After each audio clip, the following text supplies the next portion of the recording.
Assalamu alaikum, welcome back to your physics class.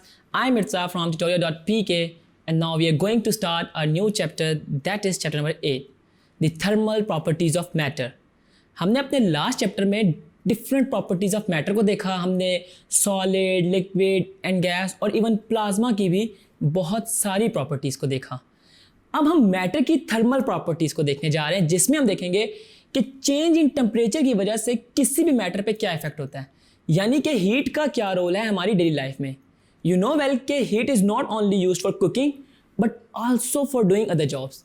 जो scientist and physicist हैं वो from the beginning of man kind nature of heat को explain कर रहे हैं. और अब हम इस चैप्टर में हीट से रिलेटेड जितने भी फिनोमेना हैं उनको स्टडी करेंगे, लाइक के what is temperature and how to measure it and different जितनी भी प्रॉपर्टीज से रिलेटेड है वन बाय वन इसको हम स्टडी करेंगे. So let's start with the topic 8.1 that is temperature and heat. अच्छा, जब कभी आप किसी बॉडी को टच करें देन वो हमें हॉट या कोल्ड महसूस होती है. फॉर एग्जांपल एक चाय का कप हो तो वो हॉट होता है as compare to the chill Coke बोतल. तो बताने का मकसद ये है कि बॉडी की वो प्रॉपर्टी जो हमें ये बताए कि बॉडी कितनी हॉट या फिर कोल्ड है वो उस बॉडी का टेम्परेचर होता है.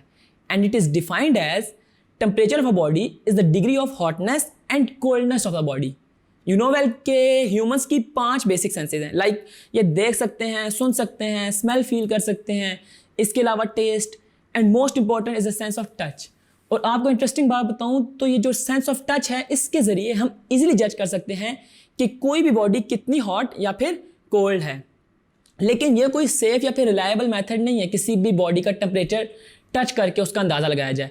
हमें बेसिकली टेम्परेचर के कॉन्सेप्ट को सीखने के लिए थर्मल कॉन्टैक्ट और थर्मल इक्विलिब्रियम को समझना ज़रूरी है. थर्मल इक्विलिब्रियम से मुराद मेरी ये है कि जो हीट है वो फ्लो करती है from the hot body to the cold body.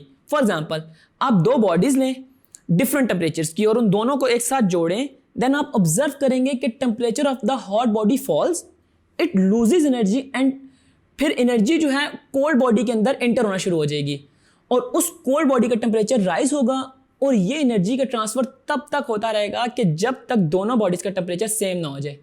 और यही एनर्जी ट्रांसफ़र होती है from the hot body to the cold body और ये हमारे पास हीट कहलाती है. एंड इसको डिफाइन ऐसे किया जाता है कि heat is the energy that is transferred from one body to the other in the thermal contact with each other as a result of the difference of temperature between them. इसके अलावा आपको बताता चलूँ कि ये एनर्जी बॉडी के अंदर enter होती है तो इट बिकम्स इंटरनल एनर्जी. और इस इंटरनल एनर्जी को डिफाइन किया जाता है the sum of kinetic energy and potential energy associated with the atoms, molecules and particles of the body is called its internal energy. और ये इंटरनल एनर्जी डिफरेंट फैक्टर्स पर depend कर रही होती है, like mass of the body, kinetic and potential energy of the molecules. और ये जो काइनेटिक एनर्जी है ये मोशन पे डिपेंड कर रही होती है और मोशन जो है वो चेंज इन टेम्परेचर पे डिपेंड कर रहा होता है. और पोटेंशियल एनर्जी सिस्टम में due to the intermolecular forces की वजह से होती है.